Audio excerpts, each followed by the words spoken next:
welcome back to Bleav in Softball. I'm your host, Jenna.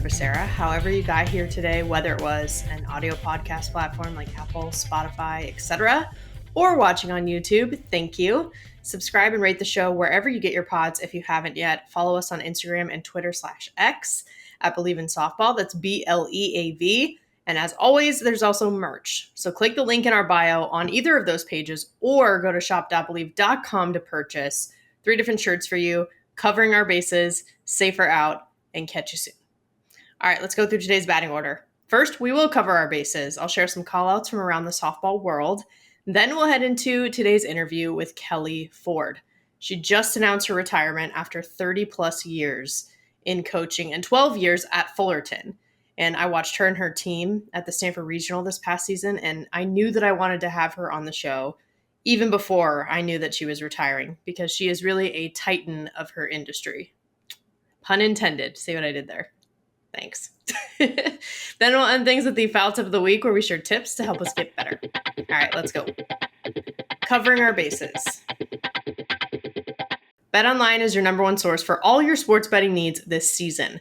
From baseball, golf, soccer, right to all the top fights in UFC/MMA and boxing.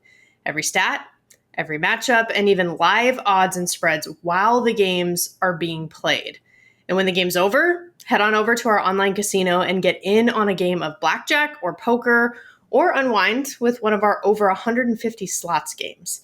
Head to the website today to get in on the action. Use promo code Bleav, that's BLEAV, for your 50% free bet credit on your first deposit up to $250. A new promo for you. Pay attention to that one.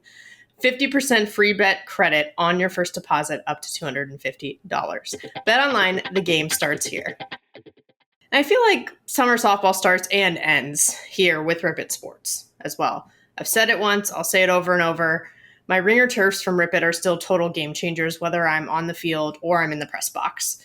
And the fact that they have all kinds of stuff from footwear to equipment, apparel, accessories, and protective gear, it's just all the important stuff you need to play and to train. And they have gear for multiple sports like volleyball and soccer too, which I've been getting into more. I'm calling some of those sports and those matches and games, and it's so fun for me. So I'm excited to see that inclusion too, because the coolest part of their mission is to elevate female athletic performance. They get it that as women and girls, we deserve gear specifically tailored to our needs. Quality fit, elite performance, and uniquely tailored to us. That's what we need, that's what we want, and they have it. And the best news is that Rip It is offering an exclusive 15% discount. Just use the code Jenna15 when you shop at ripit.com. That's JENNA 15. Experience the same quality gear that helps so many ladies excel. And we see ladies on the international stage excelling at the highest level in our sport. Internationally, the World Cup is basically here. The Canada Cup is in the books too. A few things leading up to the World Cup that are prepping some of these national teams. Team Canada, the 2024 champions of the Canada Cup. That feels right in a lot of ways. They went undefeated versus teams like Czech, New Zealand, Mexico, the Philippines, Israel, Hong Kong, and Australia. So actually getting to have that kind of competition and build that confidence leading to the World Cup, that's huge for them. And then as mentioned in last week's episode, Arizona's trip to Italy to play against the national team to help them prep for the World Cup. Of course, that's been exciting this summer too. But another one in the books is the USA Elite Team's trip to Japan for the All-Star Series. We've mentioned this on the show before too. It is now complete for this year already. I can't believe it in a lot of ways. But Japan actually swept the US in a 3-game series. They beat them 1-0, 9-5, and then 8-1. But I will say, if anything will prep this young USA talent for future international competition, this is it. Meanwhile, the senior women's national team, as we know, they're in Italy. They're kicking off the World Cup July 15th. And I have to say, my friend Amanda Lorenz is living her best life leading up to it. I've seen her do so many cool things over there in Italy with her parents who are visiting, and just what a cool experience, even off the softball field too. So I'm excited to see how that plays out, as we all are. And I will say as well that on the professional side of things, there have been some teams and some organizations that have been helping with the preparation for those international teams too. I mean, the OKC Spark specifically has been in the middle of a lot of collaborations. As we talked about before, they played Great Britain in the Royal Spark Challenge. And, they actually went to the UK last year, but this year they hosted them in OKC this time. They played Team USA too, before they and the elite team went off to Italy and Japan, respectively, to compete this summer. And then now this weekend, OKC Spark and Athletes Unlimited are going to face off before their championship season starts July 26th. So that's helping AU prep as well. Spark players like Jocelyn Allo and Kaylani Ricketts, they've already been able to compete in AUX too. So they had been with the Spark organization for a while, and then they got to already have a bit of a crossover. So this is even more crossover, which is really cool. Because seeing more of the best in the world compete in one place, people are going to sign up for that. Like, we love to see that. A sneak peek a little bit, potentially, we might take a little bit of time to talk about some of these experiences with a future guest as well. So stay tuned there. But just a reminder too, so that you can follow and support all of the different professional softball endeavors. There's 3 different main pro leagues right now. Of course, Athletes Unlimited, the Women's Pro Fast Pitch, the WPF, which has teams like the Texas Smoke, who won the championship last year. Jayla Wright, who we talked to recently, for example, is on that team. And then the newest league is the Association of Fast Pitch Professionals, so the AFP, and that includes teams like OKC Spark, who's participating this year. But the Spark is actually an independent team in its own entity. So I do want to give a shout out to the owner, Tina Floyd, for being in the middle of a lot of this collaboration, because we talk about growing the game, but I like to be about growing the game as well. And we're seeing some collaboration in a cool and in a little bit different way. At least I am up close in the Golden Bay Collegiate League with all of these different college players coming together to play these games this summer. It's hard to believe that the league is wrapping up here in SoCal, but I do want to give some shout outs just to some players that I've enjoyed covering this summer. A few big end of year awards. There were 3 that were given out leading up to the championship series that is happening right now. But Austin Comstock out of Bradley, she got Player of the Year. She's been playing a lot out of her main position, first baseman mainly, but she's been catching again like she used to do before college, and she's been doing really well. And she's hit really well too, and it's been really cool to see her just come into her own. So that was really fun to watch and to cover. Gracie Uribe, who obviously we just had on the show as well, going to San Diego State. She's Pitcher of the Year this year in the GBCL. Took a year off. Redshirted this past season. She's going to be a grad transfer now, as we talked about, but leading the league in both batting average as a hitter and ERA as a pitcher. Pretty impressive. And then Lucy Carney, who's out of Colorado State Pueblo. She's a pitcher as well. She got the Coach's Choice Award. And I loved this because she's one of the most improved by far, definitely from beginning of the season this summer to the end. And she's always doing extra drills. She's very coachable from what the coaches tell me and from what I've seen just from observing. And I just like to see those kinds of efforts recognized. And then also just for some of the athletes who came in this summer, there were 5 who entered this summer season in the transfer portal already. And now they're finishing out the season in the Golden Bay Collegiate League, which is hard to believe. But they have committed to new programs this summer. That's something that's really exciting to see. Obviously, Gracie Uribe is one of them that we talked to, so we got a little bit of a glimpse into that. But just seeing people find their new homes and be so excited about it, that's something that's also been enjoyable to see this summer.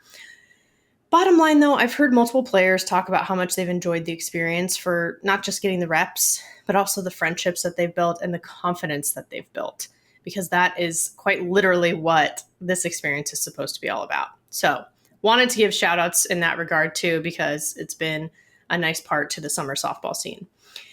Bringing it home too, we are wrapping up. I mentioned the championship series. We're in the middle of it right now as I'm recording this. It's a 3-game series to determine the inaugural champion of the Golden Bay Collegiate League. So the Ducktown Quacks did win game 1 against the Orange County Crush. I am on the call on Athletes Go Live till the end. Again, if you want to follow, it's GBCL is the league. The teams are GB Quacks and GB Crush if you want to tune in. And I'm just excited to crown the first ever champion out here in California. It's even more fun, too, because we actually have one of Kelly Ford's players from Fullerton competing out here as well. Candace Yingling is on the Quacks.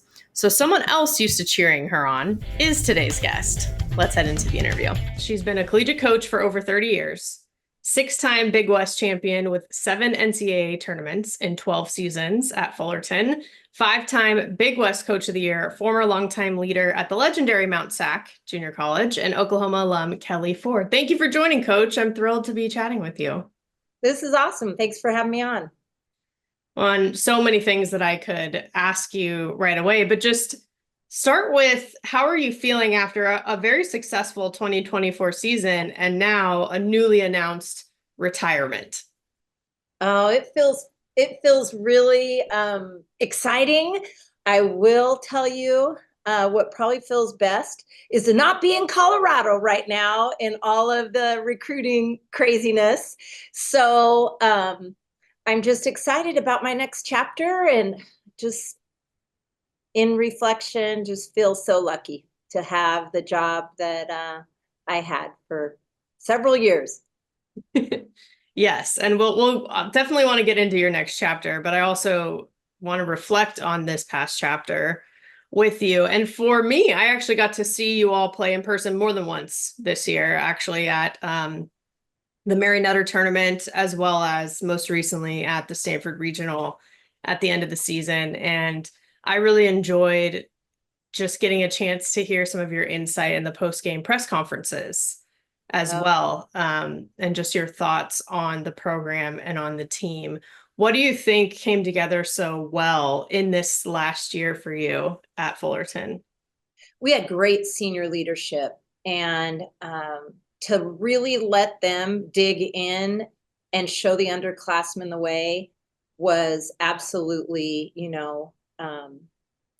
how we ended so well. I know we didn't get through that region, but we absolutely played with freedom. And that was our goal that weekend, to just get out there and compete. And so I was really proud of them.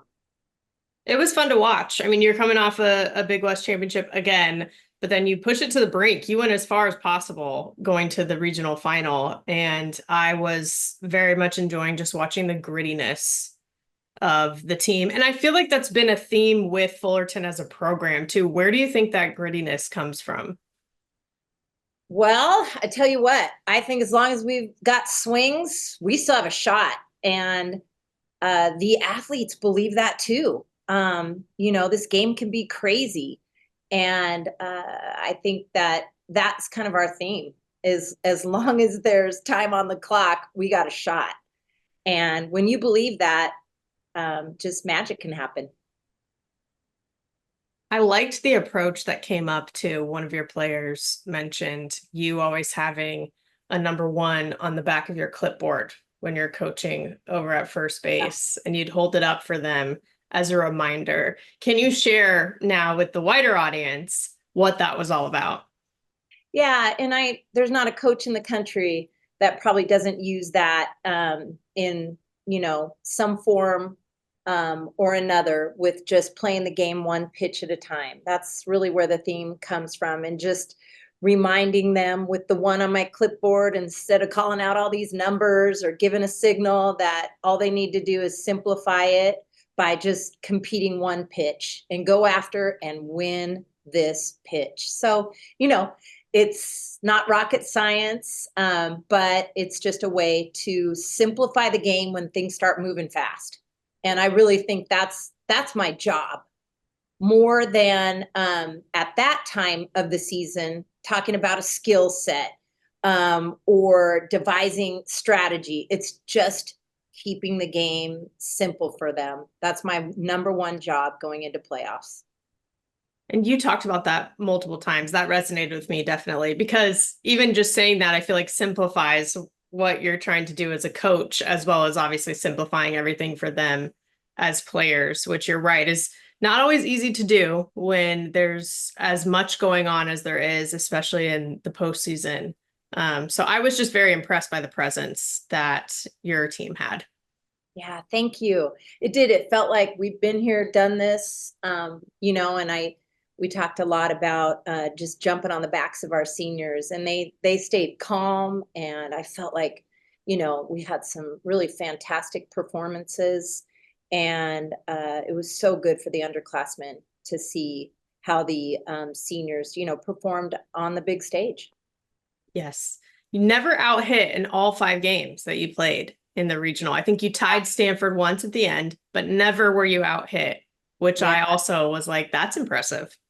Yeah, thank you. I know if you look at the stat lines, we should have been at super regionals, but that's not, the final is just the run stat line, and Stanford, did a great job. I think they really rallied there in the championship game and found a way, and it wasn't easy for them either, but they found a way to capitalize on some mistakes we made, and that's what great teams do. So they did it, and obviously they were at the College World Series. I think though, as a coach, it must have been rewarding to see some of these big moments. And that's throughout your entire career. But one example this past season, what I thought was so cool is, again, in the post-game press conference, you presented Colby McClinton with her Grand Slam ball that she had at the regional. What is the meaning to you of kind of being able to be a part of these big moments for these athletes? Yeah. Of course, this game isn't just about stats, and it is about those moments you get to share and truthfully live vicariously through them. And so when she hit that, you feel it, you breathe it, and I wanted to celebrate it with her because that was a big moment. It was a big moment for a newcomer on this stage to step up and, hit a grand slam. It's great for anybody, but it's really special when it's her first at the Division I level. Yeah, it was really special to witness even just that moment between you two. And she's the one who brought up the one pitch warrior mindset as well and let us in on that kind of secret, if you will, that you had as a team. So that was seeing it though in action, not just because of the outcome and the result, but just her talking about her mindset and being comfortable in the box, I think was a result of that sort of thing. So that was a really cool thing to see.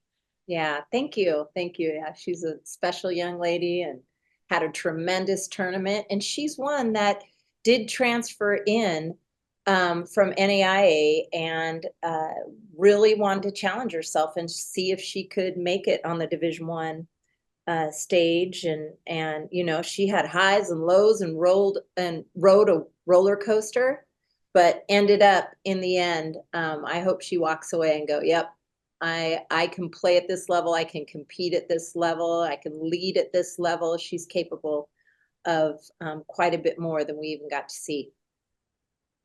That's another thing that I think has been very cool and interesting about your career is the different levels that you've both played at as well as coached at, which I definitely want to get into.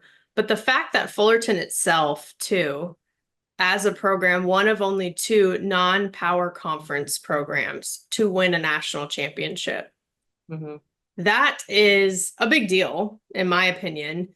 But to see it transcend through the decades, just that sort of commitment, I feel like that's something that even playing against Fullerton when I was in college, I always felt like I saw this level of commitment. Where do you think that foundation comes from? Well, I'll tell you what, I could not be, happier with the commitment from our athletic department. And then one step above, our president, our vice president of student affairs that athletics reports to, they've just always showed up for us. And most recently, building this wonderful facility, this brand new office I'm sitting in. I look out my window. There's this beautiful deck overlooking the softball field. All of our coaches have new offices below us, new locker rooms, game room, video analysis room. I mean, it just shows the support. You want to work hard for this administration because they show up for you. I look in the stands. I see the president and his wife sitting there in the stands with their dogs watching the game. I will see on any given day, we are, of course, our athletic director, my supervisor, they're up on the patio watching all the games. They don't just show up on paper, they show up in person, and you feel it. You feel the importance of this sport here. And that started with Judi Garman, and paving the way and fighting the battles. And it ain't always easy. I've had to, like every coach, battle as well. And you just, once you're told no, you got to step back and go, let's find a way, you know? And I think that's what our administration here has been really, really, I appreciate. They find a way, you know, and when Judi Garman passed the torch to Michelle Gramacki, the same thing. She was battling on the field, battling behind the scenes, just to continue to raise the standards and get more for our student athletes. And that was just a real passion of mine. I was lucky enough to actually be Judi Garman's second assistant while Michelle Gramacki was a first assistant. Then when she elevated, she took me with her. So it's pretty special that I have worked with both head coaches, and just there's a huge sense of Titan pride is real. But I wanted to make Judi and Michelle just proud of what we were doing on the field and feel, yeah, I want them to come back. And they do. And they do. And they both still come with a list of things we need to, you know, get better at, whether it's, you know, base running or, you know, making substitutions or making sure that that concession stand is up and running for every inning. You know, it's really, I love it. I love it. When they come down to the dugout after a game, I know they're bringing a list with them. So it's pretty awesome. When you just named, including yourself, it's like there are 3 head coaches in Fullerton softball history, and you're all connected, as you just mentioned too. That type of tradition is really, you can't really replicate that. Yeah. Yeah. I think it's very special that the administration has just shown the commitment, and, you know, the longevity. It pays off. It pays off. And I have shared this for all 3 of us. We've gone through those, you know, valleys, and they stand by our side and help us see the way out. Where I think some administrations are quick to pull the trigger and move on to a new coaching staff. We feel that, and I think it's just important that as a coach, you know, you're going to be supported through the highs and lows, because every coach is going to go through those. It says a lot about the athletic department, the institution as well, that you were a boomerang, as I like to say, because you were an assistant. You went on to be a head coach and you came back. Yeah. I mean, I was about to ask you what made you want to come back. I feel like you kind of laid it out for us about all the support that you've had. Yeah, I was at, like you said, the community college for 11 seasons, and I had opportunities, and, you know, things were presented, and the community college in California is pretty special. The kind of word on the street is once you get a job, you don't leave it. You retire, because it's a really great situation. But I knew there was one job I would go after if it opened up. And when it did, you know, truthfully, I got a call from Michelle Gramacki, and she said, you better apply. Because, you know, I wasn't sure, is that going to be awkward? I definitely wanted her support. But when she made that call to me, I mean, I think I put my resume in 10 minutes later. Because of that support and the impression that I got when I was an assistant coach of, you know, being a priority here on campus. And so many things have changed since I was an assistant coach. I actually remember, I'm looking out at the field right now because the home plate was in right field. They rebuilt the entire facility, the stands, the press box. And then they've just kept moving forward with the facilities to keep up with the times.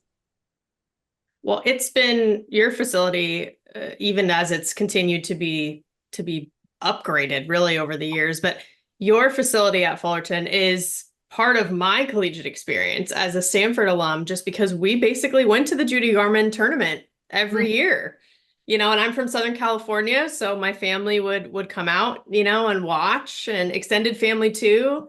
And so that I always bring up the Judi Garman tournament every single year when covering the sport too, because of course we have the Clearwaters, the Mary Nutters, but Judi Garman tournament is a cornerstone of college softball.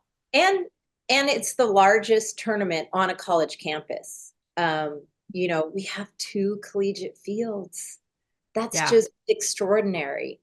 And I think that it deserves to be mentioned with the Mary Nutter, the Clearwater. It's like you start the season and then, yeah, the Judi Garman's always the 4th weekend of play. Yep. And it is, a lot of those teams, like, this, the players are from Southern California. So the coaches want to bring them here. We've got great weather. We've got a great facility. And some of those Power Fives, and I'm not saying this is good. I'm not saying it's bad, but they're picky with where they allow their teams to play. And they all want to come to that Judi Garman tournament if their weekend's open. So it's pretty prestigious to be a part of. And really, I've tried to just do my best, obviously, to keep making improvements there and listen to the coach's response. And we have one of our alumni, Deb Hartwig, that runs the tournament, that is always bringing new ideas, and she runs the Mary Nutter as well. So we steal ideas from that and bring it over here to the Judi Garman. You're right, though. That's a great point. The fact that it's actually on your campus. Because Yeah. Clearwater and Mary Nutter, while wonderful, are at these big complexes, and it's just a different type of logistical event. It's so impressive that you can do this on your campus. Yeah, we typically have 12 teams, and we like to at least half of them Power Fives, and then I like to try to elevate the mid majors and us to give a chance to get our RPI up, and that's a whole nother strategic puzzle right there. But the Judi Garman has really helped us with RPI. Well, yeah, and to your point, I think part of the reason some of these Power Fives and just teams in general want to play at Judi Garman is because of that level of competition. Yeah. It's tough. Like, people are going to take some losses there, right? But the fact that you're getting that battle tested that early in the season, like I feel like teams have those moments end up paying off for them later on, which is the whole point, right, of all of it. Right. Mm-hmm. It's any of those, like the Clearwater, the Mary Nutter, the Judi Garman. If you come out of there 500, I don't care what team you are or better, that's a win, and that's huge. Yeah. So that's, again, just my job is to keep the the RPI, the prestige of the Judi Garman, to keep all the top teams wanting to come back. But because obviously, who does it benefit?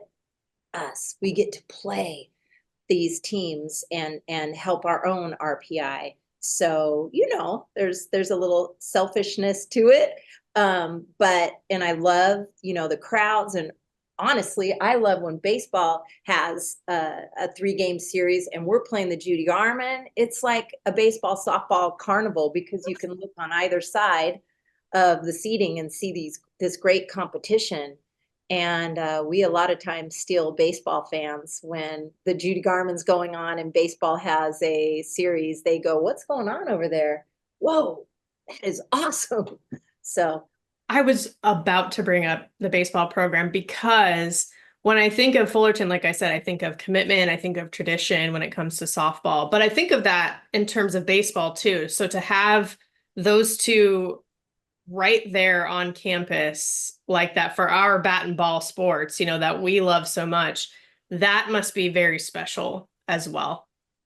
yeah, Cal State Omaha, that's what baseball is known as. And there's really a great, we both feel the commitment. They got a brand new facility as well in their offices and locker room. We used to be combined in this building over here that was half the size. They added on, renovated, and gave this all to softball, while building baseball a whole new facility in their left field. It's spectacular. Offices, meeting rooms on the top, locker room on the bottom, very similar. But again, like you said, it just shows the commitment. But it's pretty spectacular to walk up every day and see, the 4 national championships that baseball's garnered. We have a great working relationship, and I want them to succeed. They want us to succeed, and the support there is real. Yeah. Without aging myself, before some of these renovations, I think we used to warm up in the baseball cages Oh, sometimes yeah, at Judi Garman and things. Yeah. And yeah. it always felt very connected to your point.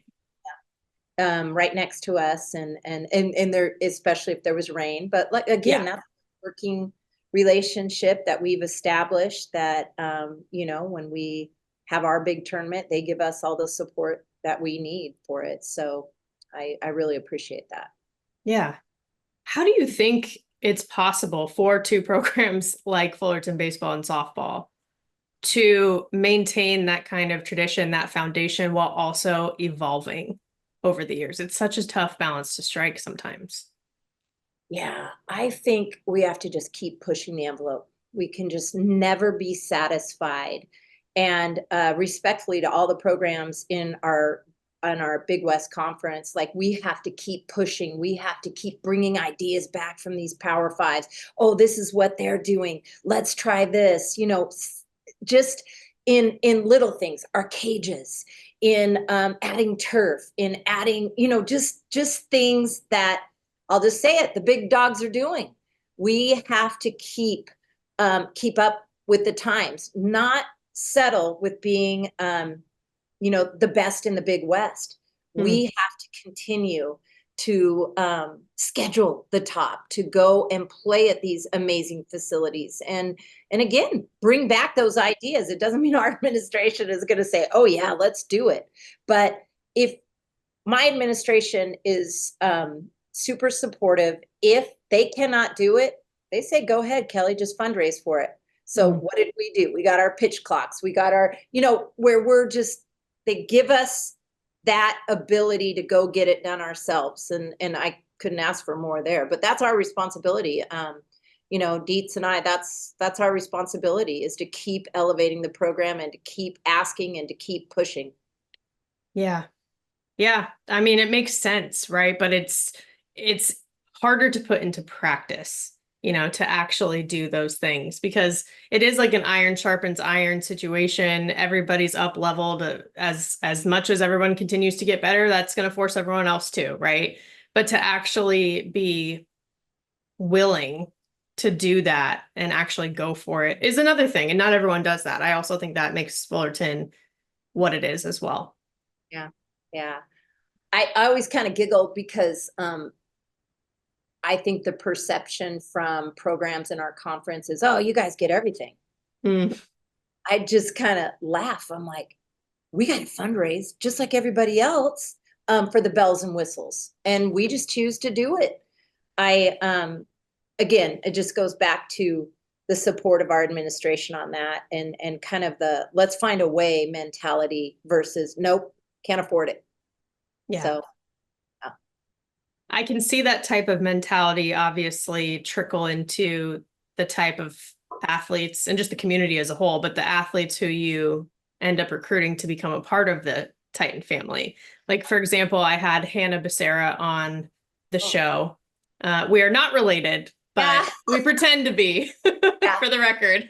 yeah, love it. So many people have asked me, like, oh, is that your cousin? And I'm like, no, I mean, might as well be at this point, but no, we're not technically, but always fun to cheer her on. But I remember talking with her at the time, and she had said the mentality that the team had had was, nobody sleep on us, because like we'll take it from you and we'll show no mercy about it. And I was like, oh, all right. That's like very, I don't know, those are strong words, but then I feel like I do see the action behind it with how you all play as well. Yeah, I think when I first started here, we did used to get the number 3 pitcher or number 4 pitcher on staff. And I think, like Hannah said, we took it from them. And so, but um, get what you asked for. Now we get the number 1. So, and it's those first 5 weekends for us, because we want to challenge our players and prepare them for postseason. We got to play a grueling pre-conference Yeah. schedule. I mean, top team after top team after top team. You can't, to be, let's see, because our conference typically, and I hope it changes, has had one team go. Mm. We've had sprinkles of 2 teams go to postseason. You can't really even take a break and try a new lineup. Or let's let so-and-so start and see how she does, because every game is so important. Our goal is to put us in position with our pre-conference schedule that if we don't win conference, to still get a bid. We did that last year, but man, it was tough. Yeah. We were, if you just look at our schedule, I think we played 16 Power Fives or 18, something like that. But then not only playing them, you got to beat them too. Right. So, and not all of them, because that's not probably realistic, but you got to show up. And that's what I talk to all our recruits about is how challenging the schedule is going to be. Yeah. And I'll just say this, and I know that it's part of why we've been so successful is we recruit too deep. We like to inter squad scrimmage. We like to keep stats in those like midweek when we're in conference. We'll play a full-on scrimmage, keep our stats in the fall. We're doubling our competition schedule because we want to inter squad scrimmage. So that's been kind of a secret weapon for us. And I really think this year we had our team Bleav because we believed it, that we were playing the number 1 team was playing the number 2 team in our conference every time we scrimmaged. That's a great point. And nothing replaces game reps, right? I mean, of course you have to do all the fundamental drills and all of those types of things, but to have that competition experience under your belt, like nothing can quite replace that. Yeah. I'm very, I make sure I communicate with our recruits that you are not going to be promised a position. And I'm sure coaches do, every coach does this, but you're going to be promised the opportunity to compete and make sure you can handle that. And it's not easy for everybody because we're not recruiting anybody that we don't want to make an immediate impact. But we've had some, incredible players not getting the game time that they really should, but they have elevated our program just by competing every single day. And at the end of the day, that's my job. And I tell our coaching staff that we've got to go out there and recruit better than what we have. And we tell the players that, which is hard to hear, but until we get to that number 1 spot, that's what Jim Donovan, our athletic director, has trained me to do. Yeah. Well, I feel like I got to see that competitive mindset too. After I had spoken with Hannah, for example, this year, like I said, I saw you guys at Mary Nutter. I saw you beat Tennessee early in the season. I watched that game. And those are the types of things that, like you're saying, like those are just moments that you're trying to kind of stack so that you can be in the best position possible. But like, those are the types of things that come from the decisions and the hard work that you're talking about. Yeah. Yeah. And that's the Mary Nutter tournament too. Yeah. It's just crazy. And we know going into that, it's like, who are we going to upset? And that's what got them, thinking, who's it going to be? And, that was one of those moments that was pretty special to be a part of. But then what did we have to do? Come right back and play Mizzou. Came down to 1 inning and dropped that, game, but it was just as, competitive and just as awesome. But those, that's why we go to that tournament and create those moments or those opportunities in pre-conference scheduling. Yeah. Do you feel like the Fullerton softball community as a whole, so alums, current players and staff, everybody comes together? Do you feel like that's unique, the way that they do? I do, because we're lucky enough to have our alumni. A lot of them live within a couple hours of Cal State Fullerton. And we recruit primarily from California because of, PGF, the tournaments that, we can take off and go recruit 30 minutes from our campus, come back sleep in our own bed, where other teams have to travel across the country to go recruiting. But I say that because we will go out of state, and we do have the funding to go out of state, but we don't have the need. So, so many of our alumni return to home, whether it's from San Diego to Sacramento, but they'll show up. They'll show up to our events. They'll show up to that Long Beach weekend. They'll show up to the Judi Garman. It's really fantastic. So yeah, and then this is a huge softball community with the youth leagues. It just, when we have youth nights, it's electric. They love it. Our players love it. We really talk a lot about giving back to the sport. And so when they show up, even though we're getting done with our game at 11:30 at night, and those kids are lined up down the stairs to get autographs, our players, bring it on. I love that. And this is a softball, baseball community, and they show up, and I'm so thankful that our alumni want to come back. So, yeah. And man, it's about so much more than just what's going on the field. And I feel like I witnessed them coming together as well with Taylor Dockins recently. And first of all, I just want to say I'm so sorry for your loss and for our loss as a softball community. But I was very inspired by the way that people came together to celebrate her, especially in particular the Fullerton community. Yeah. What was so unique, and obviously I attended her celebration of life and got to speak at that event, which was, so special. And I've never lost a player, as a head coach like that. And it was her parents, I just go right to them. They just lifted me up and lifted everybody in that church up. And Taylor knew how to celebrate her life when she was living. And that is what, one of the Taylor lessons I'm taking with me. Don't wait for the celebration of life till, I'm gone. For her, she celebrated while she was here. And to be a part of that was just magical, to see how she, battled cancer, and to see how she lived her life was just a gift for me and all that, our program. And I think she single-handedly, more than any other player, changed the culture, because she showed our program and her teammates and her coaches to not take one day for granted.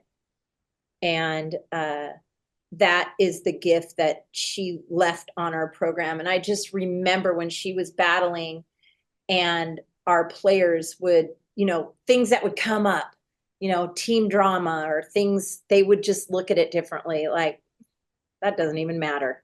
Boy, think about what Taylor's going through. And this really competitive picture is on our locker room door as you go in and go out. And, I think it makes a difference seeing her every single day.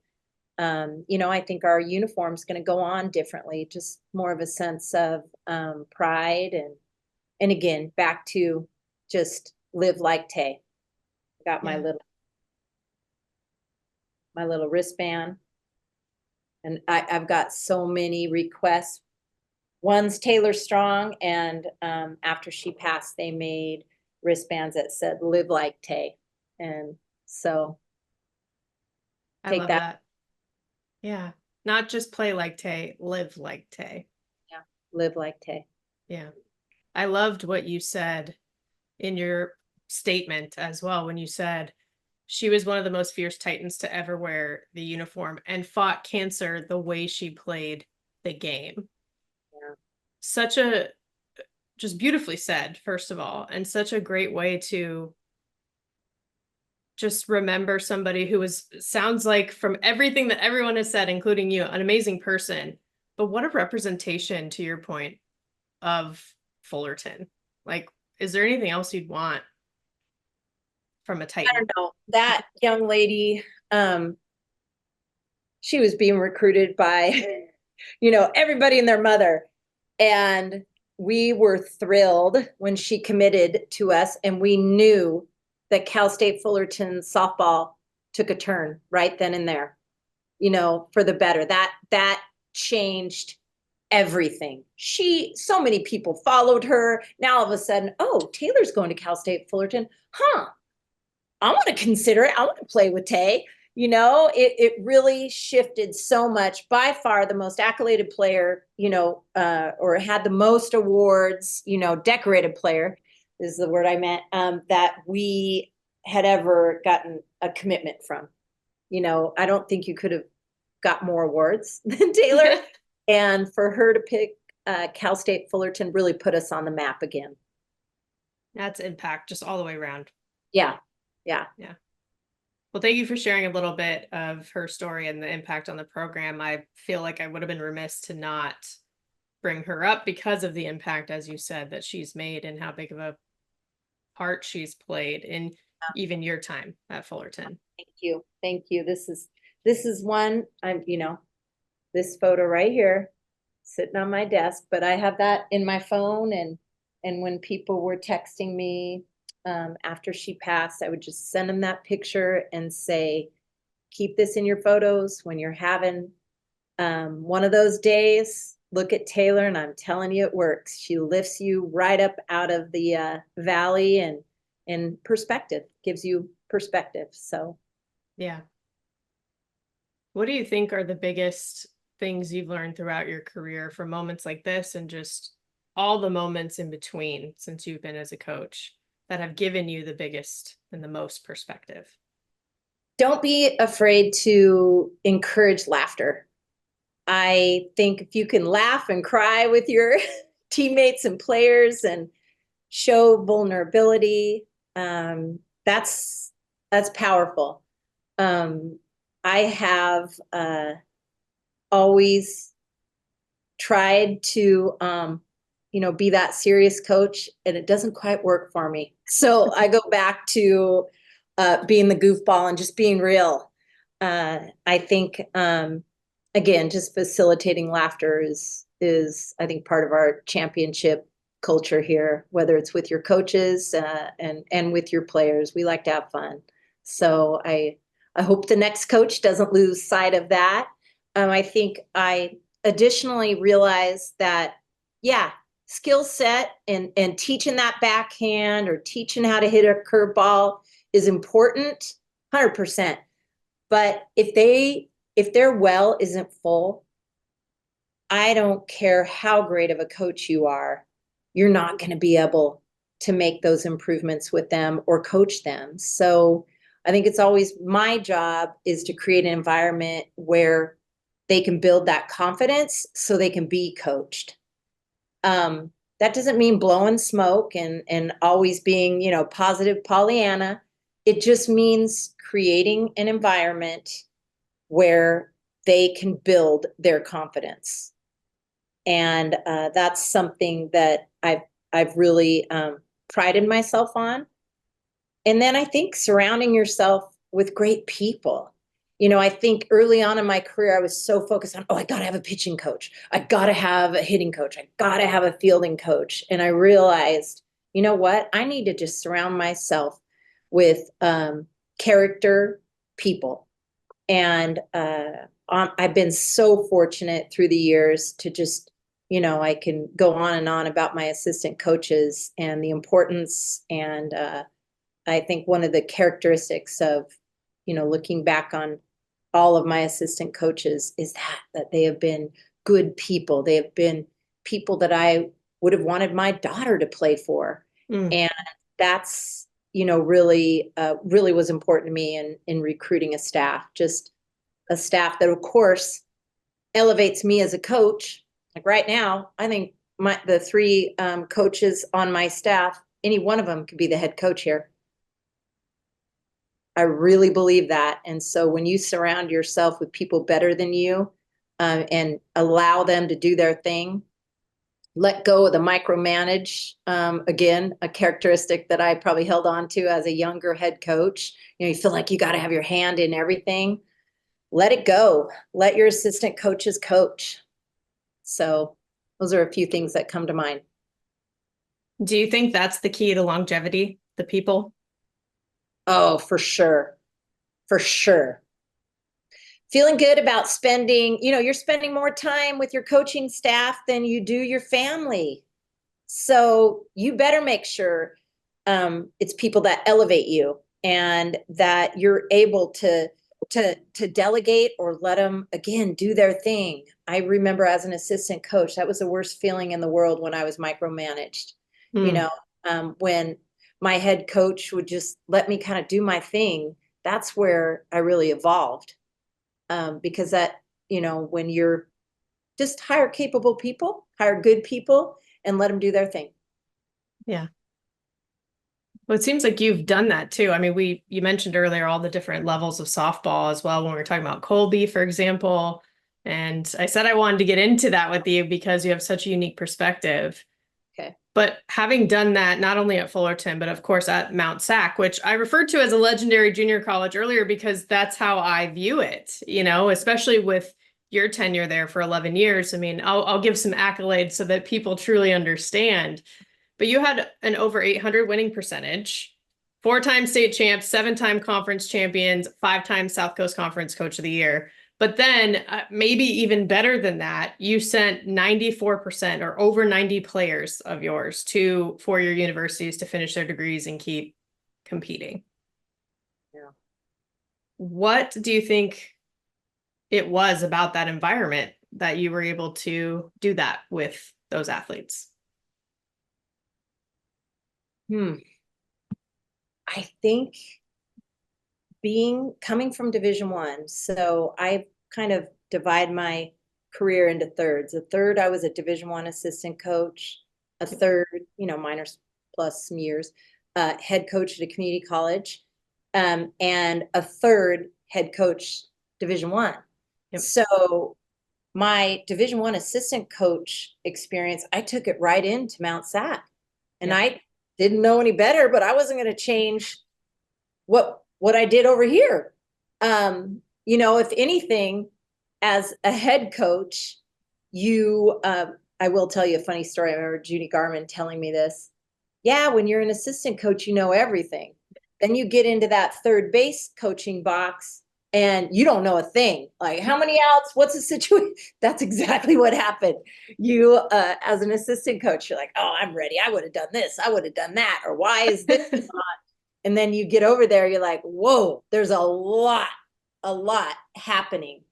But anyway, that transition, I just took exactly what my experience was at Cal State Fullerton and Cal State Northridge and Oklahoma, took it right into the, community college environment. And myself, I was a community college athlete at Central Arizona, and I played for Clint Myers there, and we won national championships. And it was just like that kind of mentality. You just do what you do at the 4-year level, but you're only here for 2 years. That's it. And so I just recruited athletes that wanted to go on because I didn't want half of my roster just playing for fun and the other half playing for, a scholarship and to go on. So I made sure that was one common denominator with all the athletes that I recruited. Again, brought in great coaches, just created a lot of super competitive scheduling in the fall, only trying to play only Division I teams, getting them seen. We got it handed to us many times, but we'd always come out on the other side. In the spring, we would be prepared, and it was all about scheduling. And so I just kind of took that Division I mentality, took it right into Mt SAC. And it was kind of ironic that we also got a new stadium at Mt SAC during my tenure there. So that changes a lot. But I know there's several players that will never forget playing at that public park in West Covina and having to take, our Gatorade bottles over there in the back of my car, having to set up that PVC fence every day, take it down every day. So with that beautiful stadium that they built came some, some struggles or some obstacles, but you just power through it. Yeah. How do you think playing at the different levels has helped you coach at the different levels? Just awareness. Like the game is the same. Yeah. It really is. And I remember playing at Central Arizona for coach that we would beat a lot of Division I teams. We expected it. And it was just because of our preparation and because of our mindset, we expected to. Yep. So we did. If you kind of set it up, like I remember this when I first came back to Cal State Fullerton as a head coach, I thought, oh man, this is going to be awesome. I'm going to get these super focused athletes and they're going to be up here with their mindset and just ready. It took some rebuilding, and it's just real. I had to start at confidence like I did at Mt SAC. I had to start with their mindset and not focusing on the jersey and the other dugout, but what they were capable of. I think that surprised me a little bit. And that took, again, some fostering of the culture to just raise the expectation of themselves. Yeah, it's interesting how you said it, though. The game is the same. So you do start in the same place. Like everybody needs a foundation, regardless of what the details are around that. Everyone needs that. Yeah. Yeah.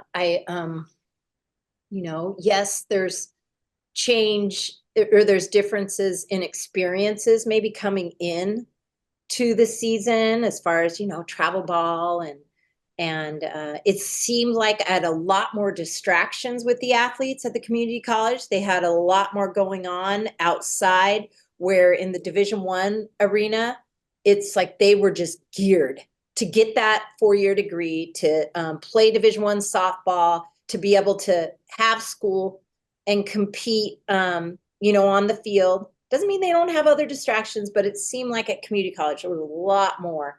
A lot of them were expected to, have jobs.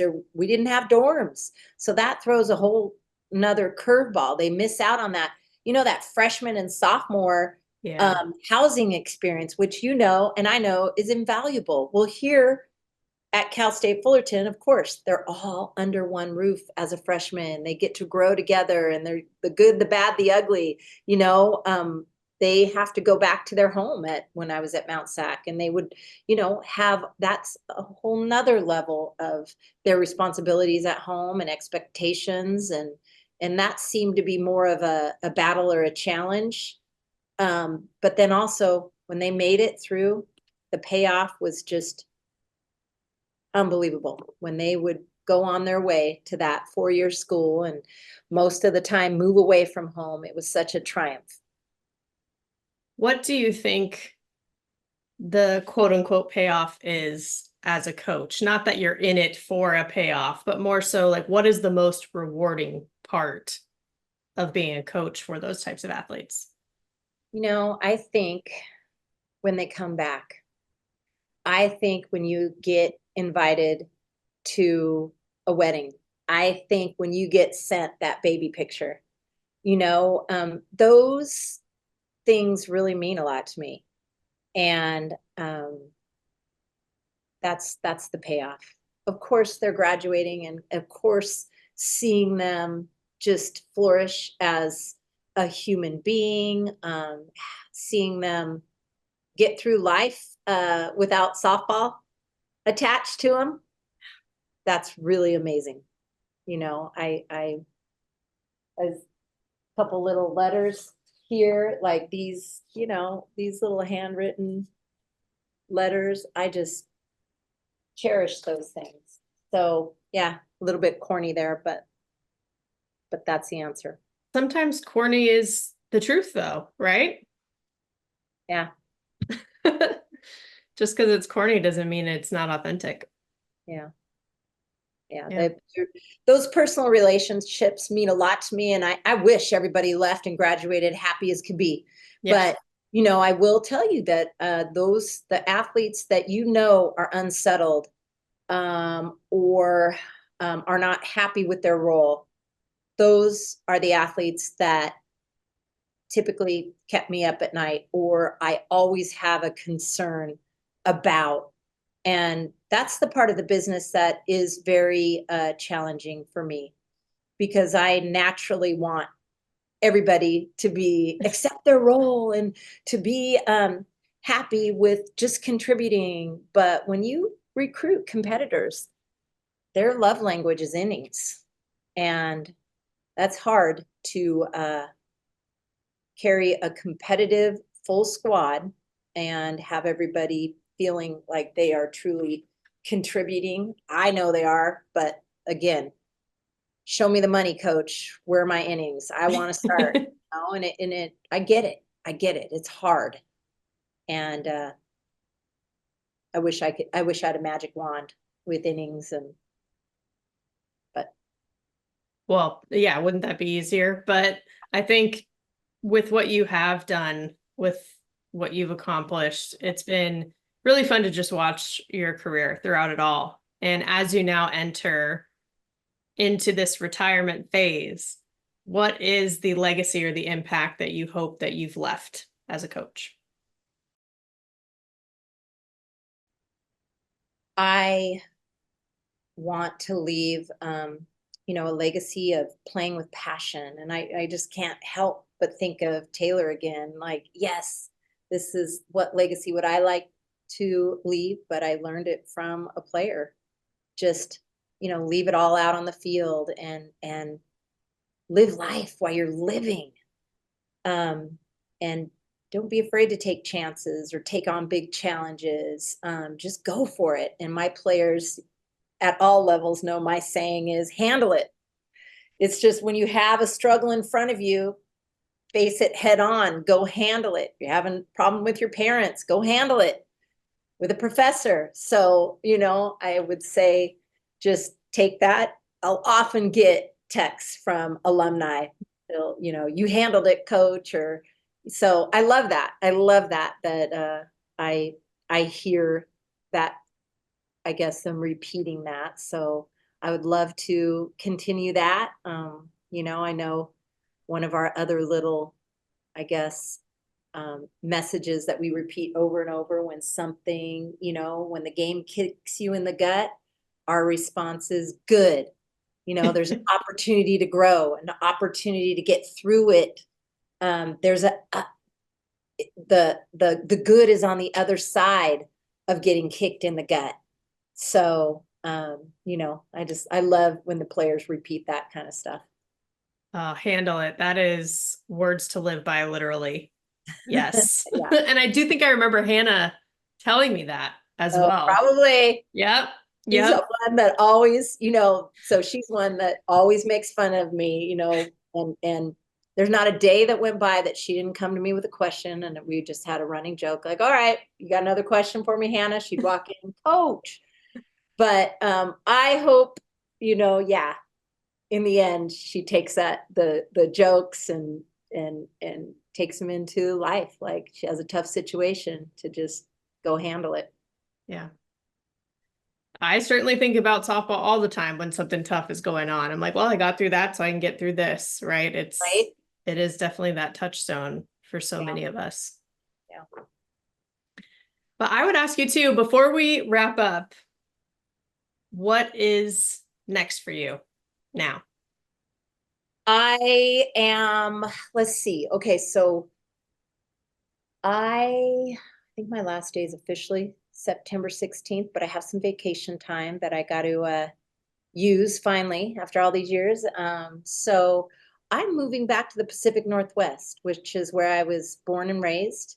And I want to get back to being close to my parents, all my family, my sister in particular, and her husband, and my niece and nephew live on the San Juan Islands on Friday Harbor, and that's where I'm headed. So anybody out that way in the softball world, come visit the island. And I think let's see. Oh, there are 2 softball fields. No, three, counting the 2 slow pitch fields. So we'll see. I don't know. You might see me out there on the island. You might see me doing something completely different. And the truth is, people have asked me, what are your plans? And I say, I don't have any. So I'm just going to, let my daughter and I get settled, really get her in a comfortable place, because moving is hard on teenagers. It is hard. She has been mad at me for quite some time. So I want to get her there and get her settled, and then just be open, and I'll get back to work for sure. But I don't know in what capacity yet, and I'm kind of enjoying that. No plans, sometimes the best plans. I'm definitely wishing you and your daughter the best, and your whole family too. I love that you'll be close to them. That's really exciting. Thank you. Well, to wrap up, even though I could talk to you all day, I do play a quick game with everybody who comes on the show. It's called Safe or Out. And basically, I'll bring up a topic. If you like it, you agree with it, you call it safe. If not, then you call it out. Okay. Okay. So the first one is the term mid-major. Safe or out? Interesting. Safe. Okay. What's your thought process behind it? I like being the top of the mid-major. Yeah. And I think that's where we are. And so when I hear that, I think that I connect it to football, obviously. So since we don't have football, I consider us a mid-major, but I don't think anything's negative with that. I just think I like being at the top. Well, and I feel like the mentality that we've talked about that the girls have too, like Hannah said, it's like, we'll take it from you. We don't really care, about what label we have. We don't care. Yeah.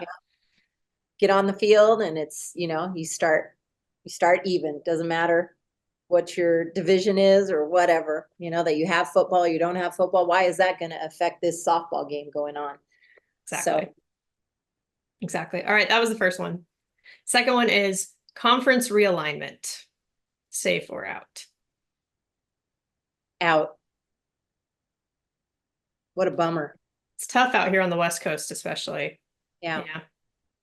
And I only say that because obviously focused on the Pac-12 and the changes they went through, and it seems like such a tradition. But to be honest with you, I think it makes the Big West all that more inviting for student athletes that want to play in front of their families. That it's important for their parents and aunts and uncles to be able to attend their game and participate in their college career. So I think it helped the Big West. That's true. Yeah, no, that makes sense. That does. So last one is bat flips. Safe or out? Safe. Go for it. Go for it. I mean, I love it. I love it. What do I care? If I think it's just being respectful to the game. You take one deep, flip it on your way.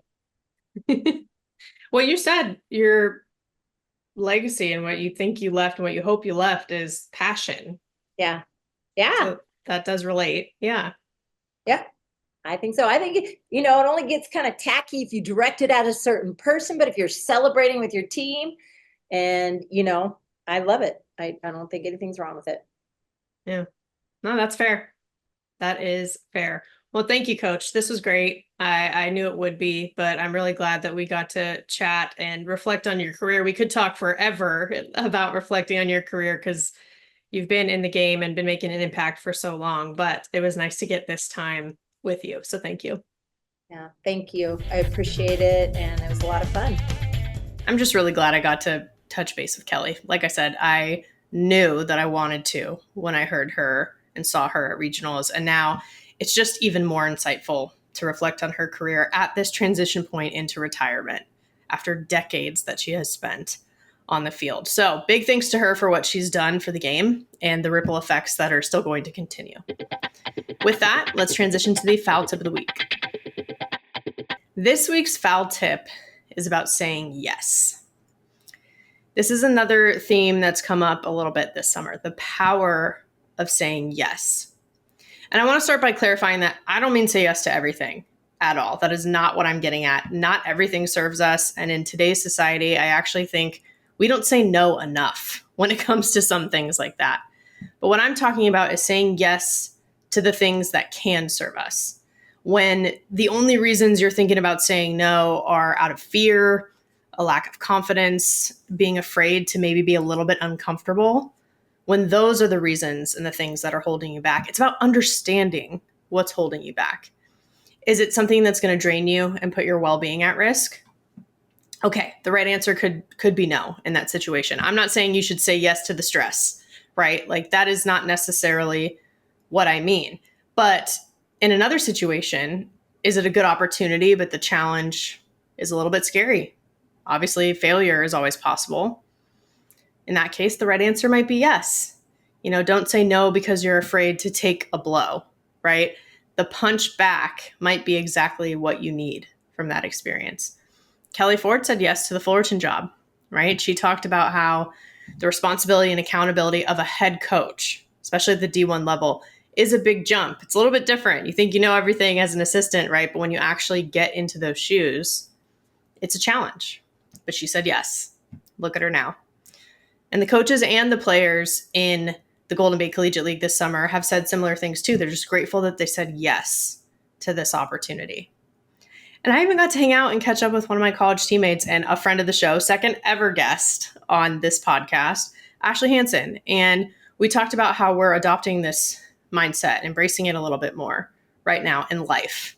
And it could be something small. She recently said yes to helping her kids sell popsicles in the neighborhood, right? Just so they could learn and have fun, and not saying no to something like that because, it's a lot of work, or no one's going to buy any.